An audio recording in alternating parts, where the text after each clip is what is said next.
Walking into an ambush, my experience with HR.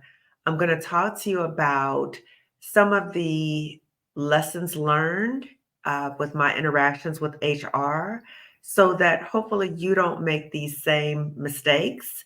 And I'm okay with acknowledging and sharing my mistakes because I want you to learn from them.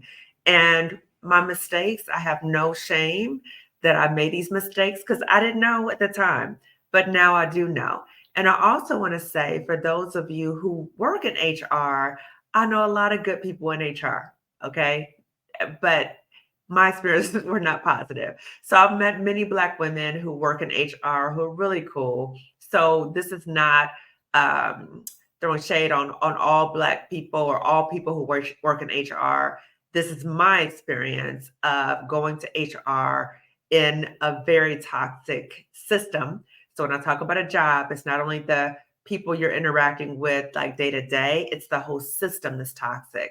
So I want to share with you about my experience of going to HR and how that was an ambush in the hopes that you will be able to learn from my experience and not repeat some of the things that I did, some of the red flags that I missed.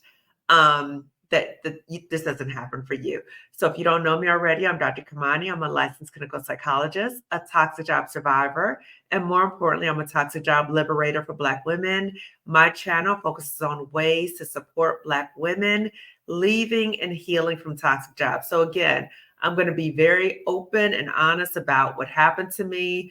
For many, for a long time, I had been embarrassed about the things that I had done in terms of choices I made and trying to fight in a game that was rigged against me. Okay. So being embarrassed that I actually thought that what I could do could make a difference. So I was kind of embarrassed about that. But now I'm like, nope, I'm releasing the shame.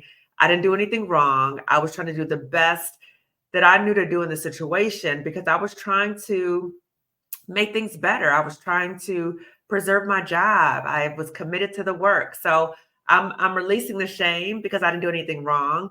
The people who did these things that are wrong to me, yeah, they need to be held accountable. And so I'm speaking my truth. That's all I'm doing. Okay. So I want to share with you just some things because I initially thought before I had issues at the job, I initially thought the human resources was there for the employees. Hmm, wrong. It was not. That was not the case for me. Okay, so I want to talk to you about some of the red flags that I encountered, and then the actual ambush when I went into HR. So the first red flag was that the supervisor that I had at the time. So again, the previous supervisors that I really loved and respected and really were incredible. Two Black women, they had retired. So I had this other supervisor who didn't look like us. And previously, she was supportive and all these other things. Okay.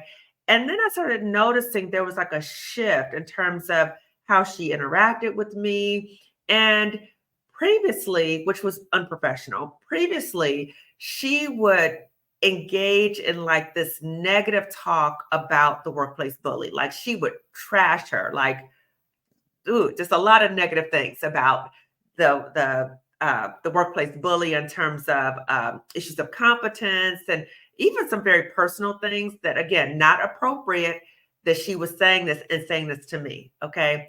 But what I noticed over time was as she became more puppeted by the workplace bully, there was a shift in terms of how she interacted with me. And I kind of see it as if you watch Star Wars, like she was pulled to the dark side. Now, I don't know if she already had these dark side qualities in her. I'm assuming yes, because how did you get pulled over that quickly to the dark side? Okay. So when I was at the job, as I mentioned previously in my other videos, that I was a clinical psychologist for the second largest school district in the nation.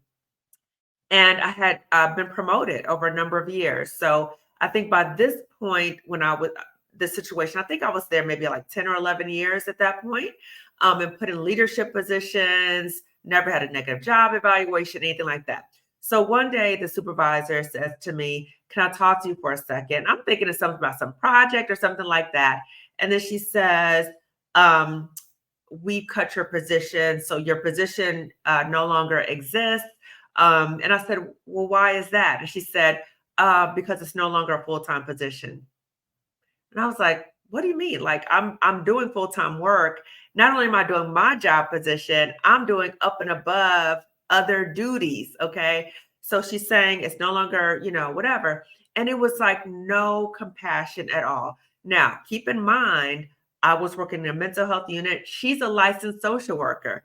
No compassion at all sharing the information with me. And so then she says, and then this is when it starts getting all kind of crazy, right?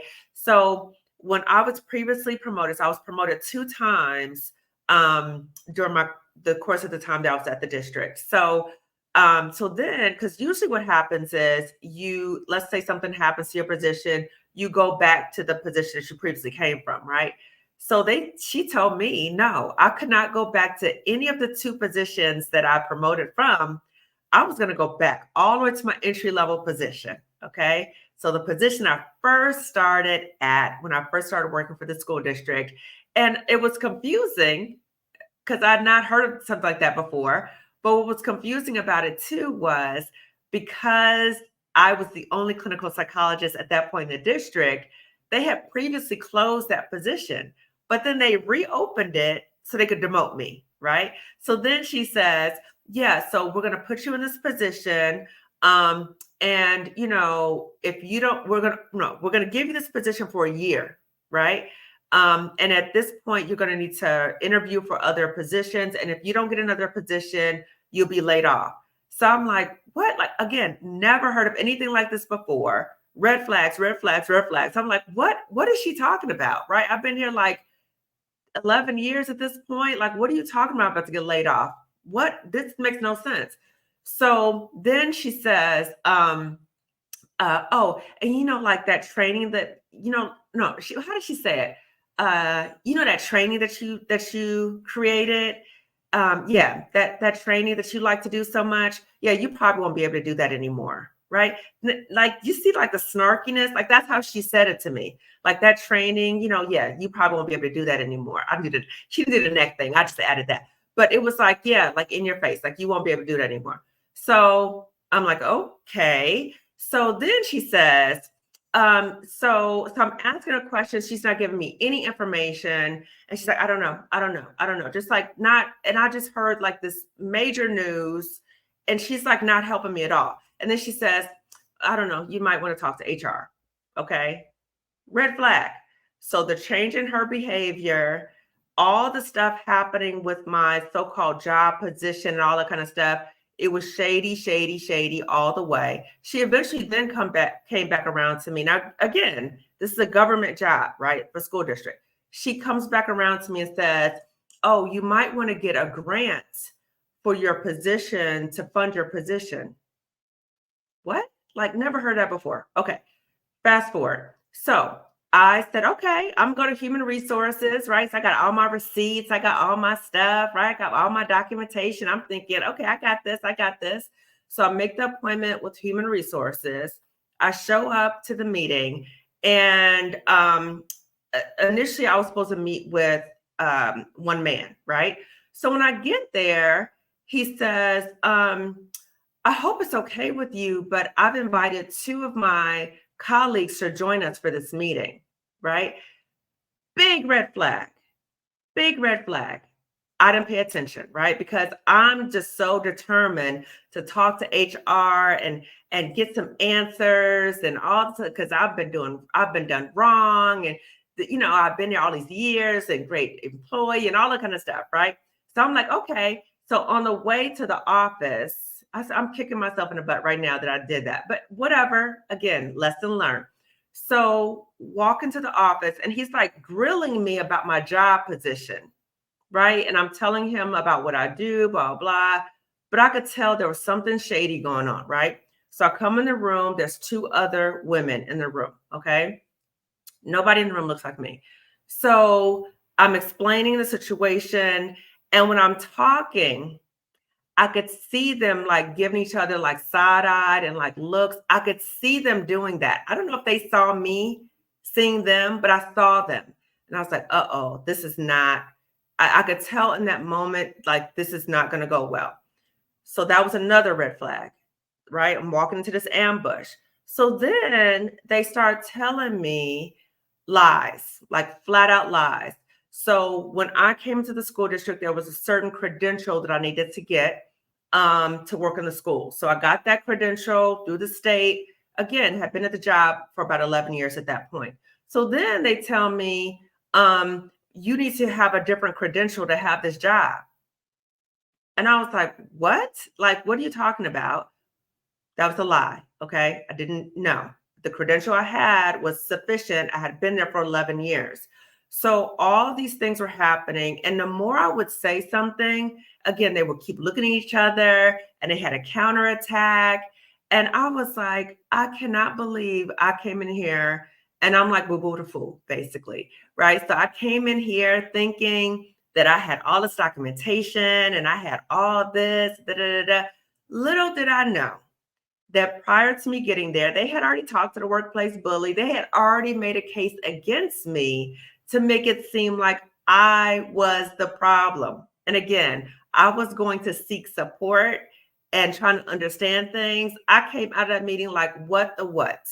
What the what? Like, what is going on here? And just the other thing they did to me too, this is another red flag. So when I was in the meeting, they were trying, you talking about gaslighting. This was major gaslighting they did to me. So they tried to make it seem like I was not as qualified as other people within the unit because they had this other credential. Now, keep in mind, this credential was about attendance or whatever. It's like, it's not really, you know what I'm saying? Because the credential I have is comparable to that. But in terms of how they presented it, as if I was less than, even though, right? Now keep this in mind, the gaslighting. They're trying to make it seem like, oh, you don't have this or you don't have that, and they have this and da da da da. So the majority of people within the unit are social workers. Okay. So they have a master's level social workers. Okay. I have a PhD. Okay. So I do have more experience in education. And even before I came to the job, I had a lot of experience. So, but they're trying to gaslight me and make me think that, oh, you're a PhD, but you're lower than them. And I was like, what the heck is going on here? So again, as I came into that space, I was expecting one thing, was not informed. So my hope is that as you're watching this video, that you learn from my mistakes. I was boo-boo the fool. I didn't know it at the time, but the game was rigged against me. HR was not going to help me. They had already been in cahoots with the workplace bully, and they were feeding me a whole bunch of lies and gaslighting me. So if this is some kind of situation you're going through at your job, I would just say be very mindful of what you share with HR and be very clear about what is it that you want and that you're looking for. Look at your policies, your office policies, and address the policy issues. But again, when these things start happening to you, I think it might be a good idea to start preparing for your exit. You don't need to announce it to anybody. Please do not tell HR that you're trying to find something else or you're going to leave. Don't tell anybody. So just like Harriet Tubman, you walk in silence. Don't tell anybody. So one of the ways you can walk in silence and get prepared to exit and to replace your income is coming to the Job Liberation Virtual Summit for Black women, May 18th and 19th. So you will be coming up, you'll be coming in like maybe like I was, right? Like but with a fool, but you'll be leaving with an exit plan based upon when you want to leave that job. It's up to you, okay? But when you want to leave, but also knowing about your options of how to replace your income. So that's what we're going to be talking about during the summit, as well as so many other things. But one of the main things that keep us in a toxic job, finances. That's one of the main things. We're going to be talking about that. You're going to learn about what to do about that during the Job Liberation Virtual Summit for Black women. You're also going to learn about your options for health insurance, retirement, and life insurance. So we have an all-star lineup of Black women who have left jobs and who are doing well. And we're going to kick it off with Stephanie Perry talking about job detox. We have Alicia Renese. We have Emery Archer, the anti-HR lady. And we also have Dr. Roche Brown, who's a financial psychologist. So all of this is for you. And want to let you know that there's a privacy consideration. So none of the participants will be seen on camera. Names will not be listed because we don't want people in our business. Okay. So no one will know you're there, but come and get ready. Get ready. Get ready before you were like in a crisis kind of state, or you're trying to in a tizzy, trying to get it together. Come and get the information so you can start preparing and leaving on your own terms when you are ready to go. Okay, so please share this video with at least 2 other Black women. Give this video a thumbs up. If you haven't already subscribed to my channel, please do so. And register for the Job Liberation Virtual Summit for Black women. Again, the registration is in the description section. Okay, see you later. Bye.